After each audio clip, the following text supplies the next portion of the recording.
Welcome to the Week in Mobile episode number 12. 12. I don't have 12 fingers. My kids can count to 12.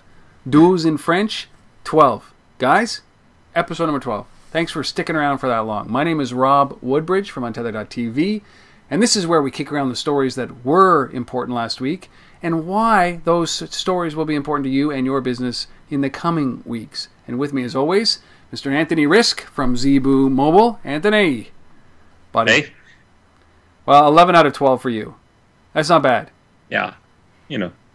I couldn't keep up the pace. I had to take a break. You did. We're not paying you enough either. And obviously, 12 out of 12, Mr. Jeff Bacon. Okay, so Bacon, I've been calling it Bitheads for so long. But what is this company's name now? Yeah. We've merged to become Ascension Cross Media. Ascension Cross Media. Ascension Cross Media. Most people still know us as Bitheads, and we'll still keep the Bitheads brand around as well. So it depends on which group in the company you're going to be interfacing with. Yeah, I like the one where it's like a simple name. Bitheads. Mm-hmm. As opposed to Ascension Cross Media. I don't want to criticize, but that name isn't a strong name. We are ascending to the peak of cross media stardom. You just said the title again. That's all you did. Wow. The title is the description.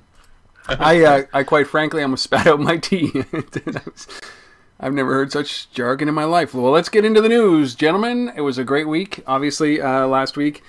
Two big stories that we really want to focus on this week. The first one is what they're calling the iPad effect and what they are.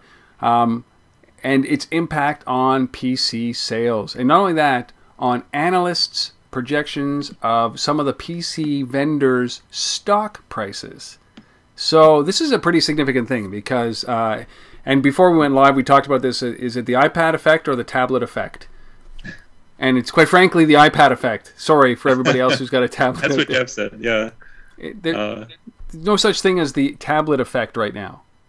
No, I think, so tablet is, it's the kind, oh man, we're already on a tangent, right? So. Well, that's what we do here, isn't it? So what happens, it's what happens, right? It's like, the entire world says Google something, and all the loser search engines say, no, you have to say search engine. Yeah, exactly. So Apple says iPad, or everybody says iPad, and I take this with a grain of salt as they say it, but the loser tablet companies all say, tablet or media tablet or something like that, but there's no, there are tablets, but there's it's iPad. It's yeah. Well, it's because it's projections for the rest of the year. So part of the projections for the rest of the year are including, 3 million Playbook sales and I don't know how many Android tablet sales, probably less than that. But I think there's numbers around Apple dropping to 78% of the tablet, 70 to 78% of the tablet market. That's right, but it's like 35 million out of 48 million tablets sold. That's okay.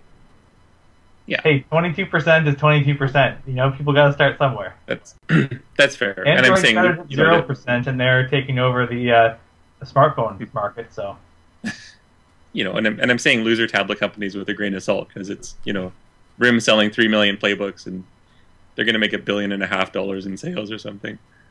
Only the Zoom is the loser tablet right now. I think so. I think any Android tablet pretty much has been. So only the Zoom is the loser tablet? I mean, they're the only ones that have come out really with a tablet right now, aren't they? Well, Samsung with the Galaxy Tab has, yeah. And it sold far more than the Zoom has. Well, we heard some staggering numbers of like 100,000 for the Zoom. Is that right? Yeah, that's what I heard. Okay. Man. I think the RIM Playbook has pre-sold. It's going to pre-sell more than the Zoom has sold so far. Have they released any of those numbers? That's an interesting thing. Have they released those yet? No, they haven't. And I suspect they won't. It's already the 10th, and it's coming out on the 19th. So they'll probably say, once they ship them, they'll probably just include everything as like shipment numbers for the first week. That way they get the highest number possible to say early on. Yeah. But it wouldn't surprise me if they have 100,000, ship/pre-orders in the first week or 2 weeks. I mean, there's some pent-up demand for it, and there's always that little peak at the beginning when you have the pent-up demand, right? So I could easily see that going that far. I can believe it. It's going to be, I still say this, it's going to be the first non-iPad tablet that's actually going to be half decent. Well, I mean, if you listen to what this article talked about, which I mean, the article that I'm talking about is in Fast Company, and we'll link to it obviously. And what they're talking about is such a downgrade on all the. I mean, we're not going to talk about the laptop or the PC makers yet because that's a separate instance. But what they're saying is that everybody else has an opportunity to make a dent in Apple's dominance. They're saying 35 million out of the 45 million tablets to be sold in the coming year will be iPad, which is incredible because of. I don't think anybody expected them to sell 1 million tablets, and there they are, kind of 20 million out of the gate. But they're actually talking about that the only way that the other competitors can, or the other tablets can compete, is by bottoming out the price, by bringing it down to basically component parts and selling on price, which is a sad statement of this industry. And it leads me to ask, is this actually an industry? Is the tablet space an industry? It's like an e-reader. Remember when it was like the Kindle was $400, and now it's like $100. And it's basically they're making money off of it, but not a lot. And ideally, they're making money off the books. But it says that the only way that companies like Dell, Motorola, Samsung, and RIM can close the competitive gap on iPad is if they must undercut on price with a potential loss-leading sales proposition, and offer better customer experience. So they're not going to offer better customer experience than the way that the full integration of the iPad is. But so is this really an industry if it's now already based on price? I think if you're it's price, it's basically you're treating it as if it's a commodity industry, like the non-Apple PC industry. So I think for the most part, the problem with Android is that it could easily become a commodity industry, right?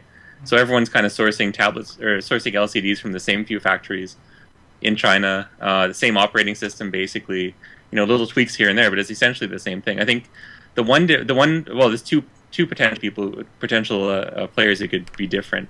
RIM is certainly one with the playbook. I don't know. So they're trying to actually differentiate. What's to differentiate between that? Is that it's this? Is there anything that's really other than it's a play device for enterprises? Oh, it's not an Android device. Yeah, it's not an Android device, right? It's a 7-inch tablet that's geared towards BlackBerry users. The user experience on a playbook is definitely much, much different than the user experience on an iPad, yep. And the market is a different market too. If you want a 10-inch tablet, you're not buying a playbook because it's a 7-inch tablet. Yeah. But if you're buying a 7-inch tablet, there's really nothing else there that is anywhere close to as good that I've seen so far as the playbook is. So when we look at the whole tablet market as a whole, the 10-inch tablets, the 7-inch tablet, there's different segments in there. Just like in laptops, there's 17-inch laptops and there's 15-inch laptops and there's smaller than that laptops. And I think that in one sense they're right in that you could get a commoditization of the tablet market, and that's exactly why Apple will never be number one in any of its categories that it competes in. It just can't be number one because it aims for the high price end. Wait. But you're talking about the laptops and desktops, right? Everything Apple goes into, they aim for the high end tier. The $499. It's cheaper. It's cheaper than the playbook.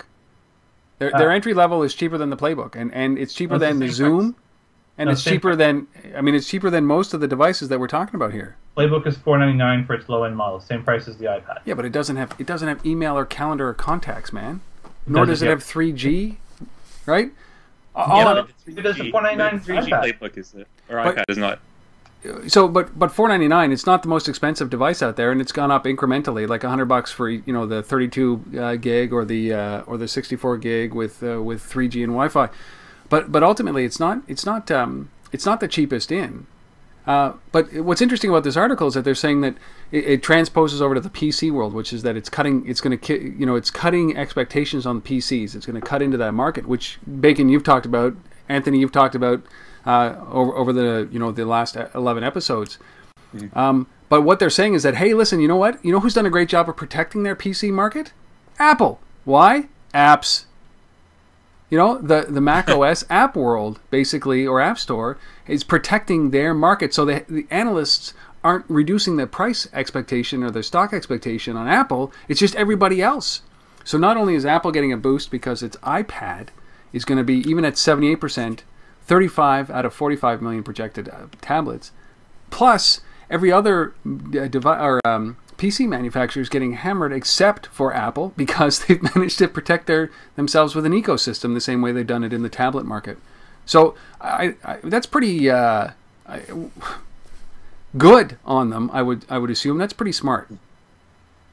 It's interesting. Good. You're right. You have, as we've discussed before, that we see a convergence, right, between the market between tablets as they evolve over the next couple of years and laptops, or the uses that people find for laptops, especially things like netbooks. Yep. And as we see both in the netbook area in terms of how that market and who's made money there and how the prices have gone, it's evolved, and if that market might get squeezed out by tablets, Apple can protect their market share. They're never going to have 100% market share in any of their area just because of the way they price their products and what they go for. They make money and they keep a premium price. And so initially they can own a space they move into because they provide a premium product that has a great experience for users and it's a high quality product. But as other competitors get into that space, it starts to determine how do you differentiate. And one easy way to differentiate is price, because Apple's making money on their hardware. So someone else can say, I'll make a little bit less money on my hardware. Yeah. And once you end up with that, like with laptops, whoever came with the first laptop at 100% market share with the first laptop too. Yep. But then the second laptop came out, and the third laptop came out. And eventually the market kind of got scattered with manufacturers having a common platform to work on of apps.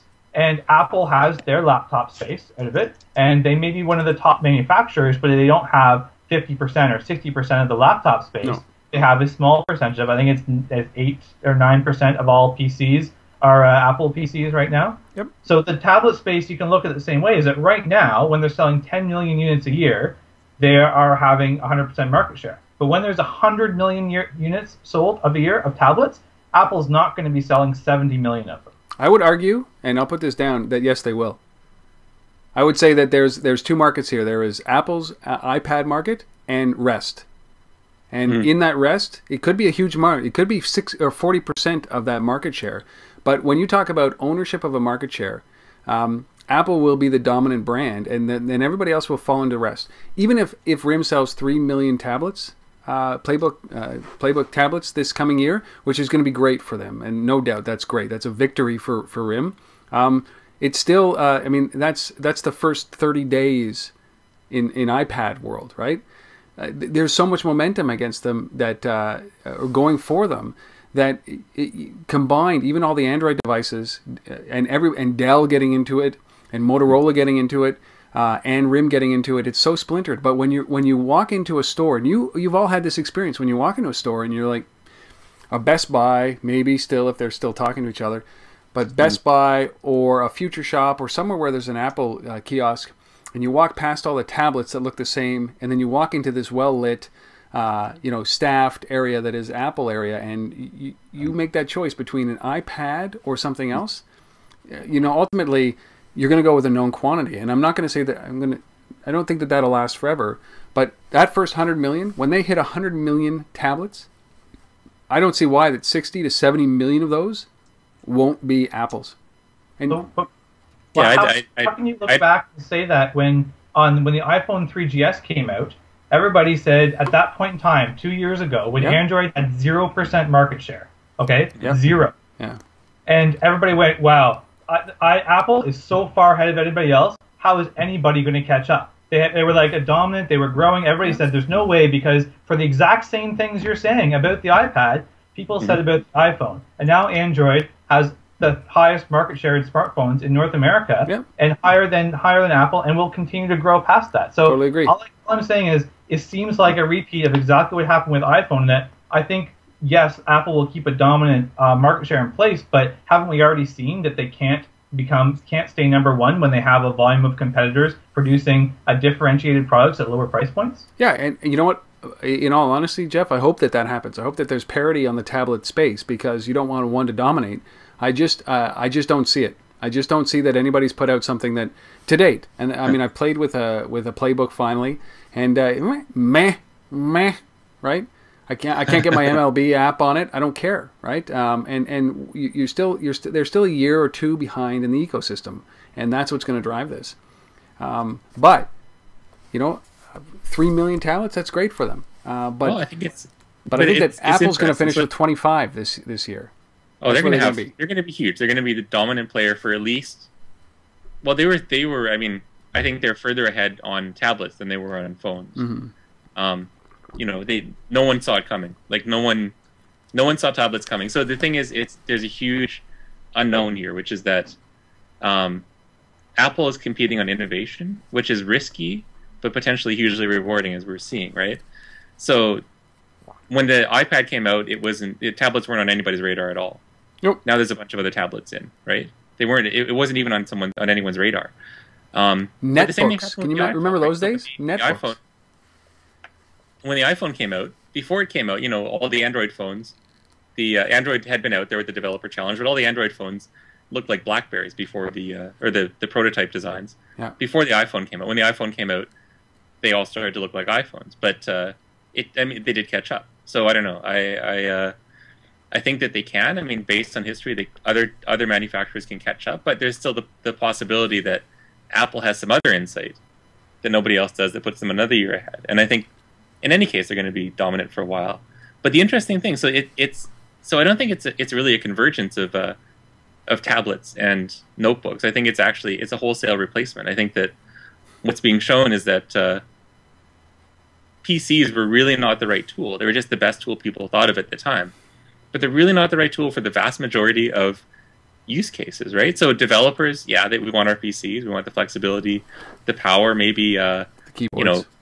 The keyboards, right? So heavy-duty, financial analysis, maybe some types of graphic design. But for the most part, most people want something a lot closer to, a tablet, to the iPad, because I haven't really played a lot with the other tablets, but something like a tablet than a PC. They want something that's much more constrained, that's got much more task oriented, easier to use. That's lighter, lighter weight and all that is great, but it's just the user interface and the functionality. Like regardless of the hardware, the tablet is much more in line with what people want to do.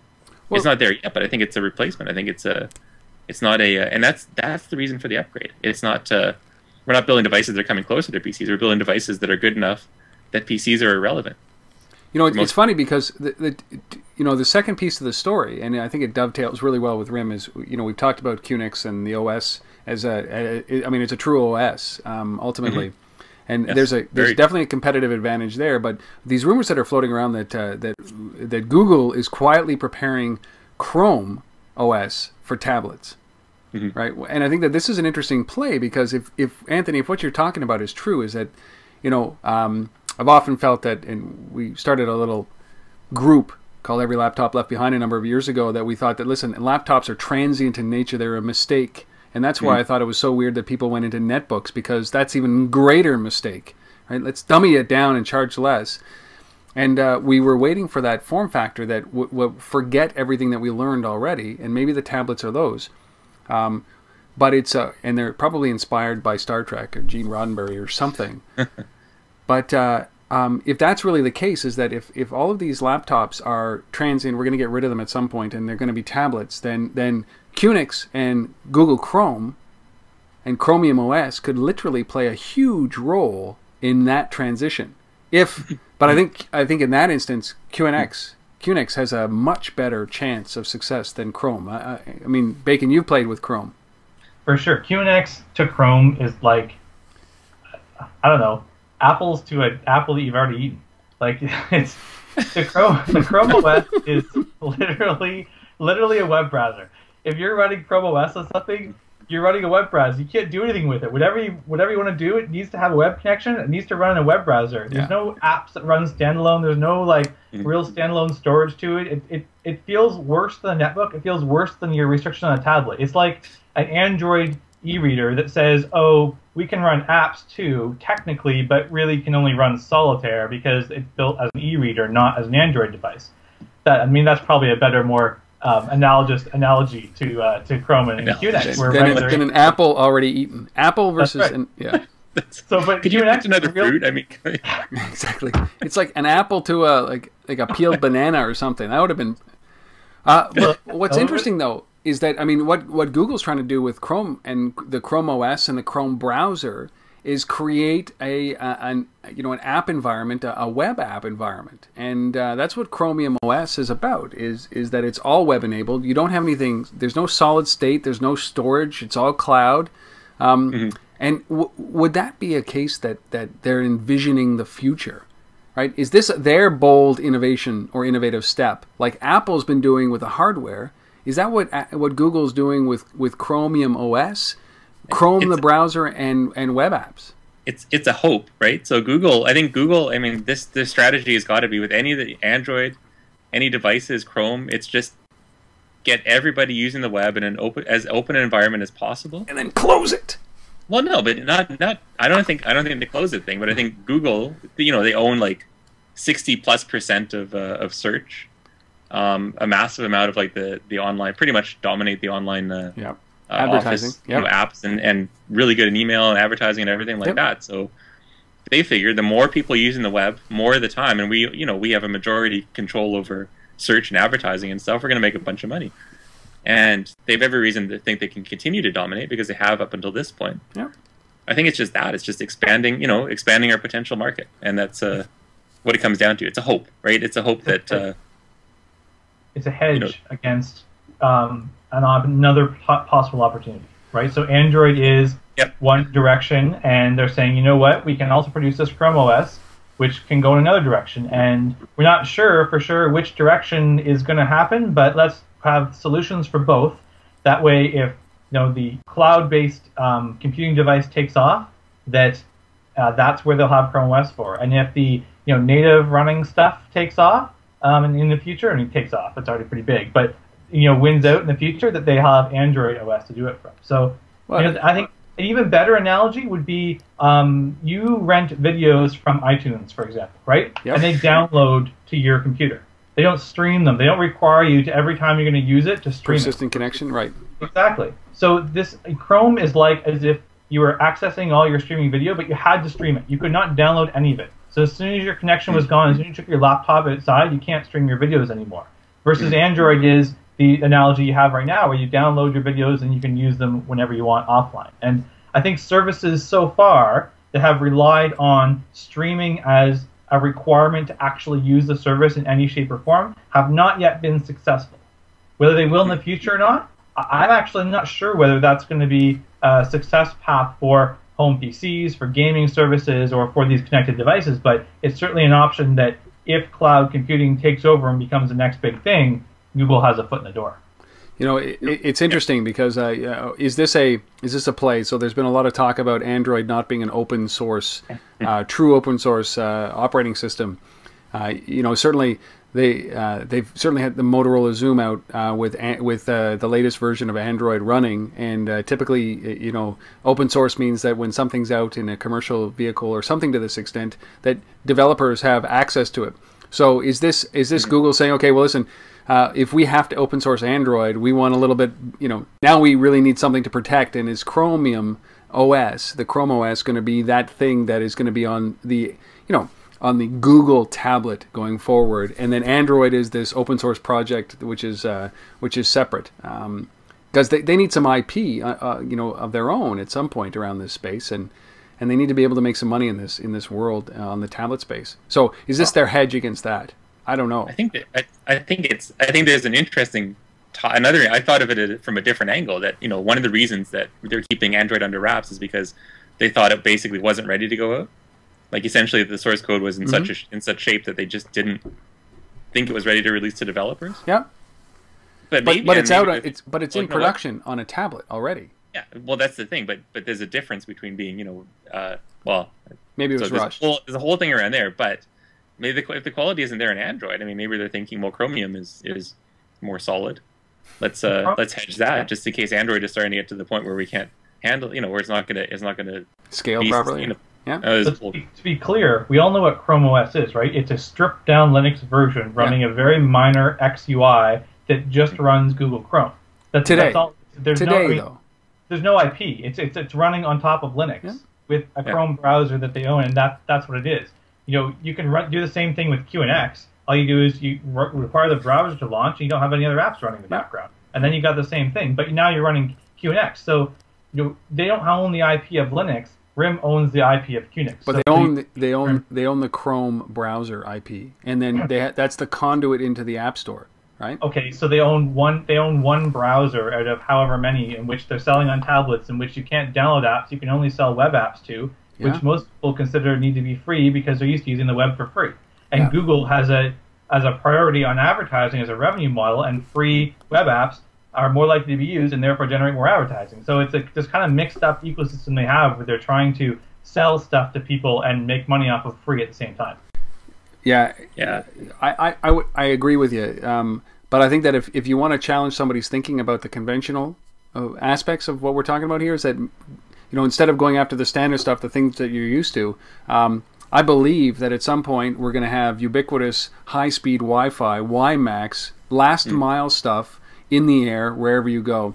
And I think that you're always going to be connected. It might not be in the next year or 2 or 3, but certainly Google's doing high-speed broadband wireless trials in certain cities, Kansas City, for example, where this stuff makes sense, where you stick a web-enabled, always-on, browser-based application that does HTML5 that you can build for mobile and for web, standardized stuff. And all of a sudden, you look a couple of years down the road, and Chromium OS looks pretty smart because it's not conventional, right, today. And that's what I look forward to in these kind of things, is that it engenders such a great debate that could probably go on for the whole night. But we should probably switch over to a second topic before we lose the last listener.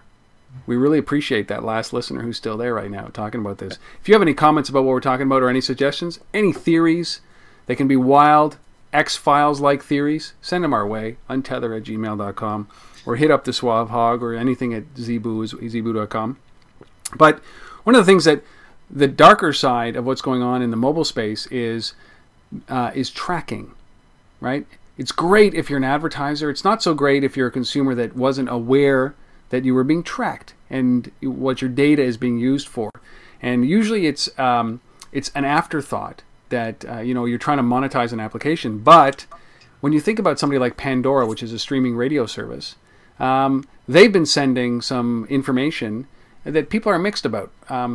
Your location, your gender, what else was it? Your birth date, yeah.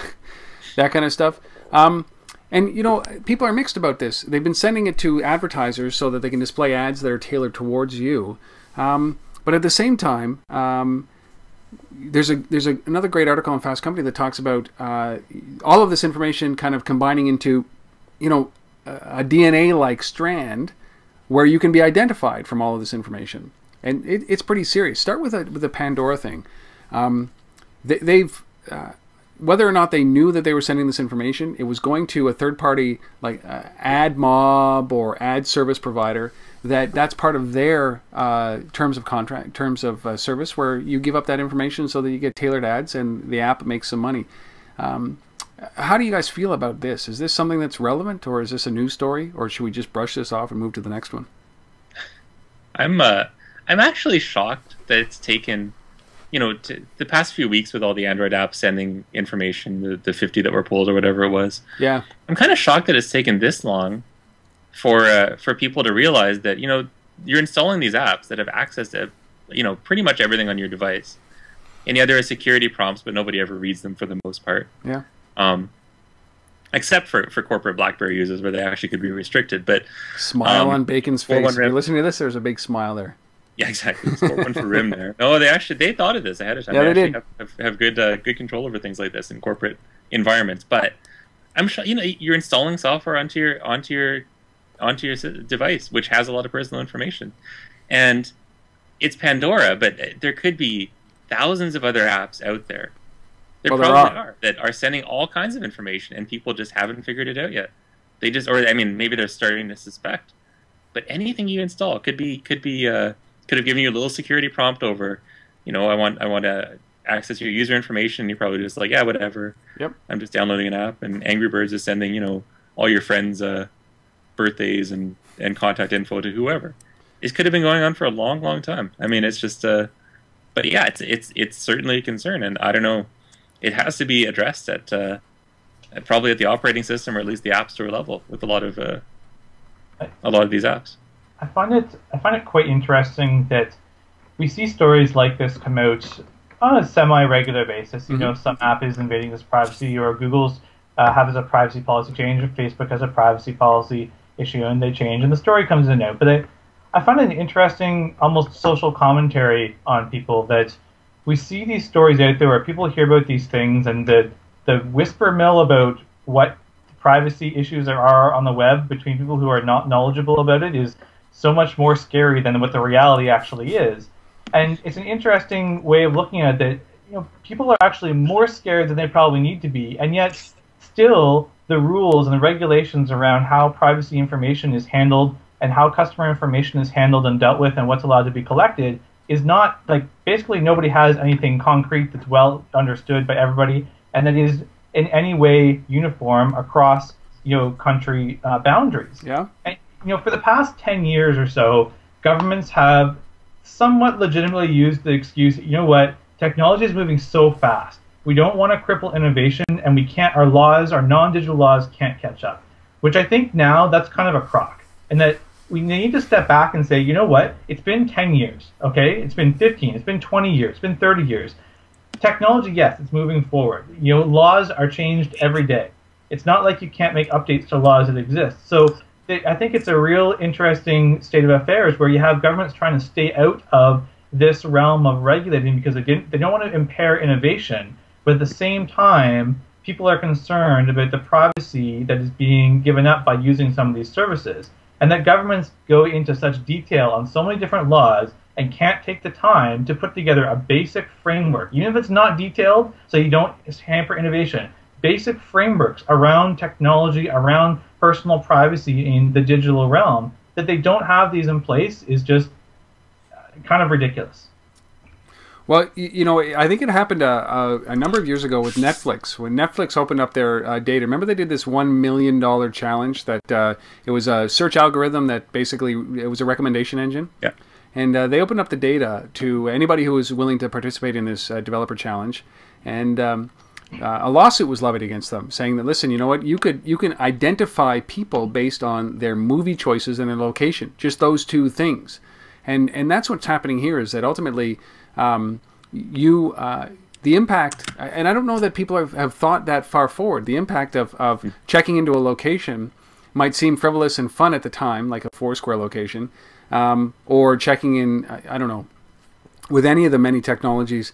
But it could have a long-term implication if this data is actually levied or used against you, because you ultimately you leave a footprint or a fingerprint behind, and you can be identified fairly easily as a result.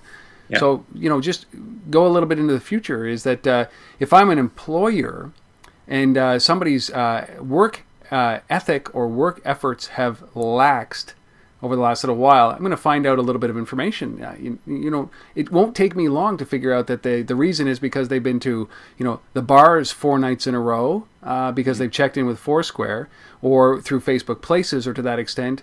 And this is going to have a massive impact on your ability to either get hired or, maintain a job, or there's going to be so much scrutiny under this stuff. And that's really the big thing here, is that even if the data is anonymized and hidden, and your name isn't associated with it, there are patterns in there that can identify you, and this is the biggest challenge. So a birth date, huge, obviously, because that's one of the things that, it's a second question on when you call your bank, it's the second question that they ask: what's your birth date? But the birth date and gender and a whole bunch of other things, your musical taste, and you could identify it. It's like, hey, I'm a 40-year-old male who likes Bruce Springsteen. You're going to think of me almost immediately, because there's only 4 of us, right? How many 40-year-old men like Bruce? So that's right. But yeah, that's the thing. I think there's a bit of a difference. So when you're actually sharing something, I think people just have to be more aware. Partly what Jeff said too. Like, sometimes it's not as scary as you think. Yep. So I had a conversation with my in-laws where, they were really concerned about auto geotagging of photos and from smartphones, right? So when you take a photo with your smartphone, usually it's just enabled so that it embeds location information in it. And they said, isn't this a huge, isn't there security problems with this? Isn't this a big problem? And I'm like, well, it depends, really, right?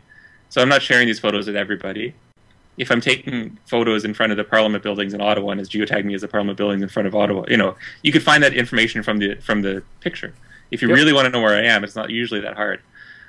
So sometimes, there's overstating it, and something like Foursquare or Facebook, you're explicitly sharing your information. So it's a bit of awareness. I mean, if you're hiding out from work and you're sneaking off to a bar, there's a lot of things you wouldn't do. You don't check into a bar, but it's like don't come back to the office smelling of alcohol and stumbling around drunk. That's what I did wrong. That's what I did wrong. If you're but it's one of these things, right? If you're hiding something, you just be aware that there's other ways people can find out information. But yeah, you're right that stuff like Pandora, sharing information without you being aware of it. But if it's information you've given, I don't know. But one of the things is that, I mean, is this Pandora's issue? And I think this is going to be, this is what's going to unfold. Is this Pandora, or is this just part of a end user license agreement with companies like AdMob or AdMarvel or ComScore or Google Ads or media, any of the ad serving software that allows free apps to be monetized? Is this just one of those things that that they had to give up, or they had to enable, or even if it wasn't, this is just what it took for those ads to be served? Well, this comes back actually to my thing around how governments have avoided putting any regulations in place. And one of the things that they've avoided doing is regulating end-user license agreements. Yeah. Basically, an end-user license agreement can say anything, and they're pointless because most of them don't hold up in court anyways. So the companies put them in because they think they're trying to cover their legal butts, when in reality they're not, because it doesn't really actually cover them. And what they say in them isn't regulated. So you can put, and you must also give me your firstborn, and you can put that in there, and people will click through it because they're so long now that nobody reads them.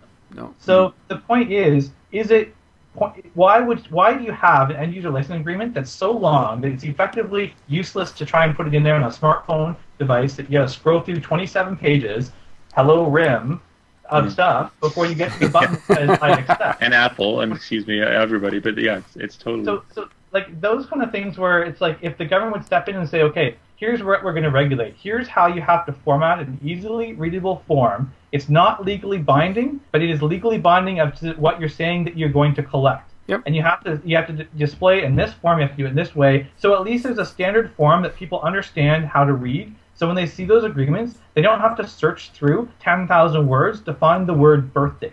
Okay, that it has to be put up front. And so people will understand what they're giving. And I think a lot of people will still give the information. I don't think it's actually going to prevent a lot of people from saying, no, I won't give you this information, because the cost of not giving that information is purchasing the product. Yep. And people are deciding that they want it for free, not for money. And what companies will do, which I totally support, is say, here, you can either use it for free and give up this information so we can serve ads to you, or pay $2 or $4 or $5, whatever it costs. Yep. And the percentage of people that will take it for free is still going to be so high that it's not going to make a material impact in the advertising networks, and it might actually make a positive impact in the revenue from the companies having to put that information in place. But it has to be done in a standard way so everybody doesn't have to understand every different way the service lays it out and displays the information. Just so you know, the end user license agreement for this podcast is only 3 words. Just download it. That's it. Just download it. That's true. And you've all agreed to do this. Send us your birthday and demographic information. We'll happily sell it to advertisers. Anybody? No, we don't do that. In fact, we don't collect any information. We don't even know if there's any listeners at all. Actually, Jeff, that's a good point, because EULAs are pretty useless right now. They're just, like if there's a standard format, at least that's an interesting point. Well, and most startups just go to some other software company and just copy and paste it and put it as their own anyways. Yep. Yeah, or don't even bother, because So honestly, I mean, a small startup. There's not an end user license agreement. So, this is going to play out in the courts. Something's going to happen here because I did a presentation to the North American Marketing Association a couple of weeks ago, and somebody asked me a question about privacy, and I said, listen, something's going to blow up. Something big is going to happen in the mobile space where privacy is going to be breached, and something's going to happen. You can count on it. Just the same way that credit cards were stolen online, and what that does is it forces regulation. It forces people to think a little bit clearer about what needs to be done in this industry. And I think when you talk about mobile, something big is going to happen. Yeah, but what happened what happened when those breaches happened with credit cards being stolen online? There's how many of those? Like, there's tons of them that happened. Yeah. And what was the change? What was the effect of that in terms of a legal government change? It wasn't not material. But there was massive change on it simply because at some point the onus was put onto the credit card companies and the businesses that were accepting the credit cards companies that they became liable for those charges. The consumer was no longer liable if the credit card was compromised in any way, shape, or form. So it ultimately came down to the businesses to enforce. So we're still, guys, we all agree on this. We're still in this early space, and this is really the first time that this has percolated up as much as it has about personal information. So and here's an interesting twist, right? So we were just talking about Chrome versus Android and the streaming versus downloading model. Yeah. So what's interesting about apps, right? So people are used to websites because you're pretty much, there's privacy concerns with websites, but you're better protected because you know what you're giving to a website, right? It's not going to come, for the most part, unless you click on like an ActiveX component or something, and you're in like 1997. Exactly, you've transported back to IE4. It's not going to read stuff from your computer. Yeah, exactly. You're on your Friendster, but it's not going to read stuff from your computer or your toolbar thing, whatever it was. Anyway, but it won't read stuff from your computer and send it without your knowledge. However, so we've gotten used to going to all kinds of websites, knowing that we've got at least a bit of protection from the browser, because the interface to the website is limited to just that browser. But so we've gotten used to going to thousands and thousands of different places. But the thing is, you carry that model across to apps, where you're kind of thinking of an app as kind of the new website, right? So instead of going to a site to play games, I'm going to download a game. Instead of going to a site to access information about planets or elements or something, I'm going to download an app. But downloading an app's a really different thing, because suddenly you actually have software running on your device. You've had to give it some access. It's a device that's holding a bunch of personal information, and the same kind of sort of promiscuity that we apply to websites shouldn't necessarily carry over to apps. So maybe it's an interesting angle for Google with a streaming model versus a downloaded app model. There's a lot more security concerns downloading apps than going to sites. There is if the platform isn't built for security. So here's a case where RIM should be standing up and saying, hey, there's a reason why we've said security, security, security for 20 years, because when you run an app on our device and it wants to access your personal information, you get a pop-up, more than you want, probably, but you get one for every time it's going to access something personal. You have to explicitly allow the application to do it. And other platforms don't, because you know what? It's an impediment to the user. Users don't want to click 17 dialogues to go through. They don't want to read them all. They just want to go and use the application. And it's one of those chicken and the egg. It's one of those do you put security in before users are asking for it, or do you wait till they ask for it until it's being compromised? But once it's being compromised, now they expect a user experience that doesn't have security in it. So if Apple put that in, there would be a huge backlash. If Apple put the right security mechanisms in place for applications to access your personal data, because you would literally have to agree to all these different things that would come up for an application. Right now, when it wants to use your location data, it's a pop-up that says, will you allow it to use your location? What if there was a separate pop-up for location, for phone, for email, for birth date, for this, for that? And you had to click, okay. People would just not read them. Okay. They'll click through them anyways. So now they become useless dialogues, and they don't actually add to security because people aren't reading them. It's like the user authentication control that Windows put in for Windows Vista, I think is when they put it in. They're like, look, it is more secure. Yeah, and everybody turned it off because it was too annoying. So it's the trade-off between security and user experience, in which is a perfect example in the Apple or Android more aptly versus RIM world. One is very secure, and people complain about usability, and one is not secure at all and has the highest market share in North America. Well, it's not that it's not secure. I mean, blanket statements like that, you got to be careful because, Apple does have, if you read their end user license agreement, it's chock full of stuff that you're agreeing to, but again, you're agreeing to it, but they've written it in that document so that they don't have to do the pop-ups, so to speak. You know what I mean? You're right. Mm-hmm. But that's why I said Android better than Apple as an example, because the Android OS is pretty open. So, and the App Store as well. It's, oh my God, anything. So now think about this. We got all these issues that we've talked about. I mean, our third story here is let's add mobile payments to this whole thing in the mobile space, right?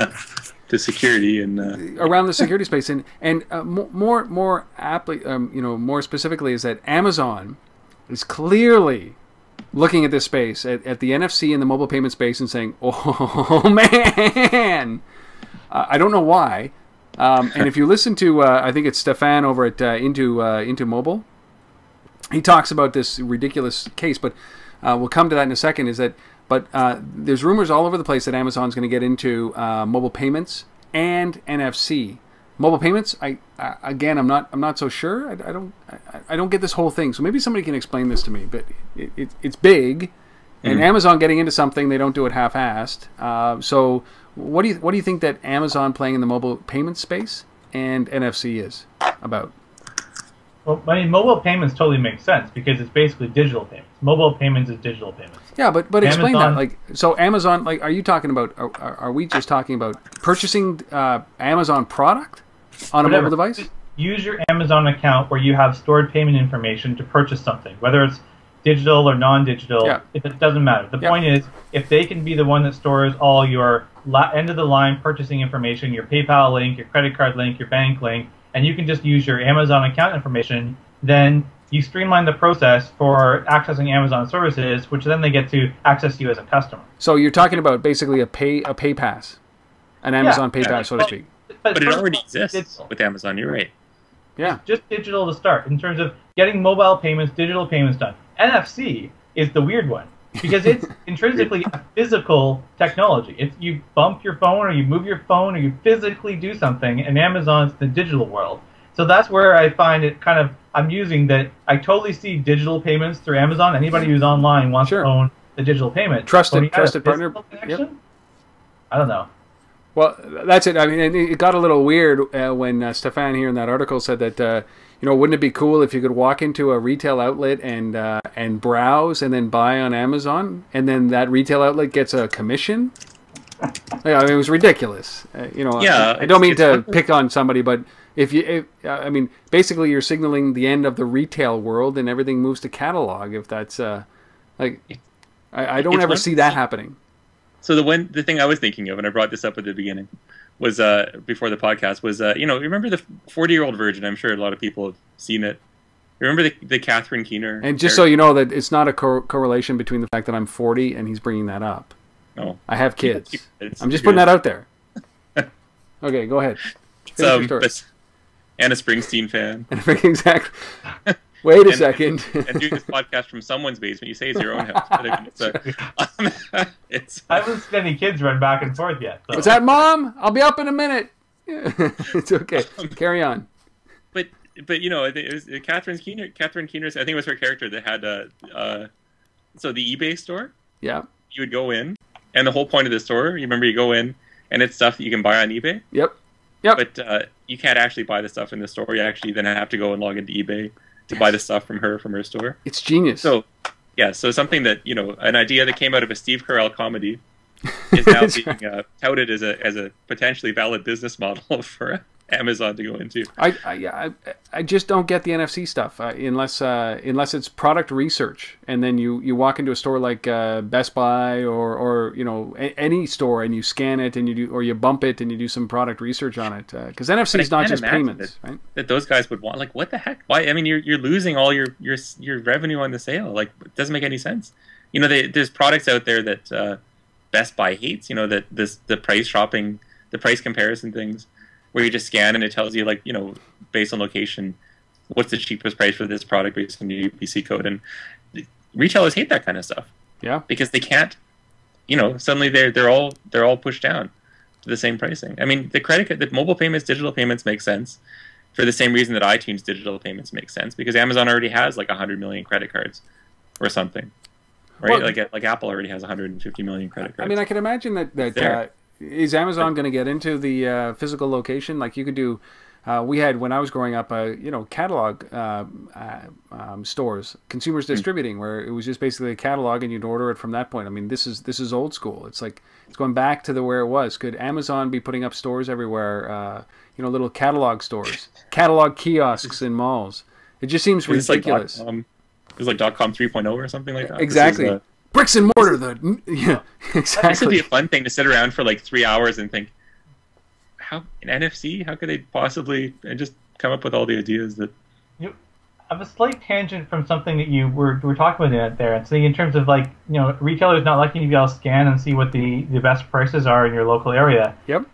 what do what do you think about price fixing in retailing in terms of like if this technology is there, if Amazon's trying to push in so that you can see your price on Amazon or see the lowest prices around, if retailers said, okay, well instead of broadening out, we're all losing money, we basically price fix all of the products so that the lowest price is the lowest price, right? Now, so it actually leads to greater collusion between realtors or between retailers because they're exactly. But is it illegal? It's not antitrust necessarily because well, it kind of is. It's one of those like baseball has an exemption, and so does football in the U.S. for antitrust law because they're a bunch of teams that are supposed to act independently but don't when there's a context of a union for bargaining around it. Yep. So if you have all these different stores and all these different retailers, and they're basically even if they only went okay, we'll all use the app and we'll just make sure that we're all at the baseline price on it.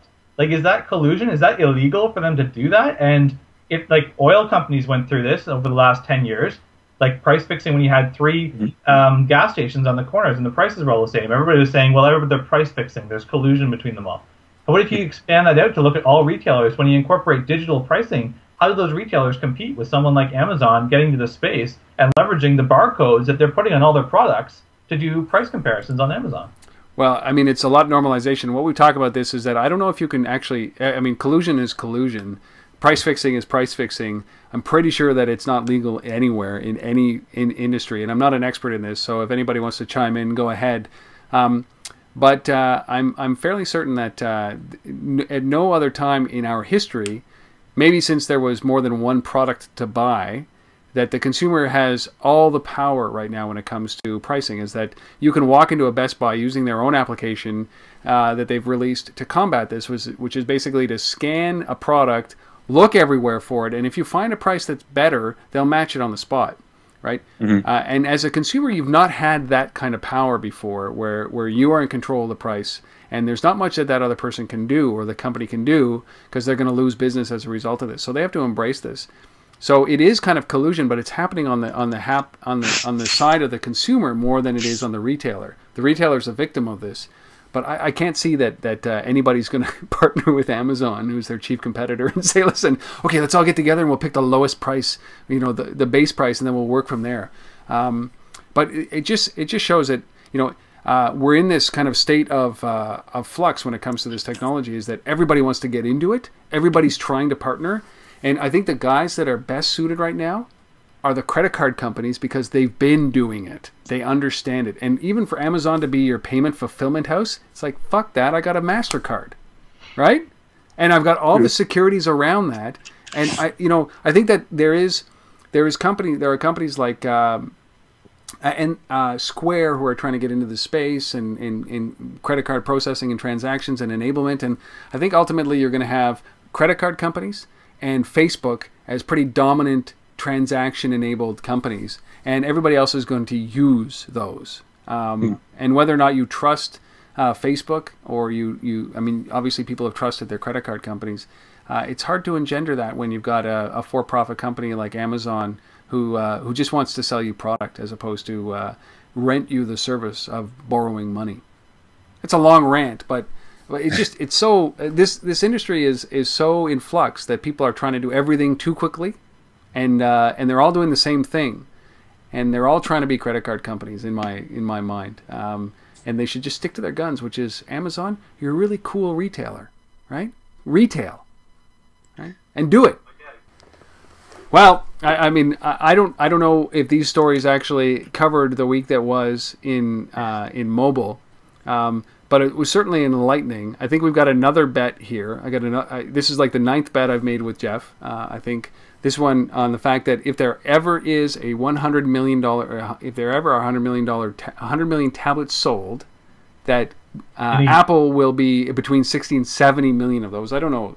We should start betting real cash on this, but I'm pretty sure that our end user license agreement doesn't support that because we'd be taking cash for this. But these are the most topical things that happened last week that are going to have the biggest relevance on business, and at least in the mobile business going forward. So my hope is that there's been some value that you found out of this. My hope also is that you'll leave us some comments and feedback. We've had some great feedback so far, and we want to hear this a little bit more from you. So always remember that untether@gmail.com. You can reach that email address fill it up. The same thing if you go to the suavehog.com, right? No, bacononthego.com now. Bacon on the Go, newly redesigned Bacon on the Go. You can leave comments there. You can leave comments at zebu.com, but nice comments because it's a kid-friendly site. Or Anthony, where can they go? It's the BlackBerry what is it? Thinking BlackBerry. ThinkingBlackberry.com. Thinking BlackBerry.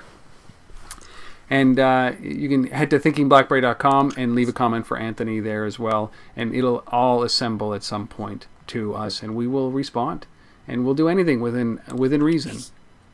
We'll talk about anything that you want us to talk about when it comes to this beautiful space we call the mobile industry.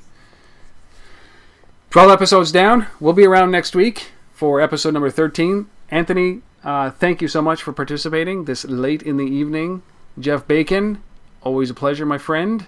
Likewise. Guys, we'll see you next week. See you next week. Thank you all for watching. Thank you all for listening, wherever you may be. Later.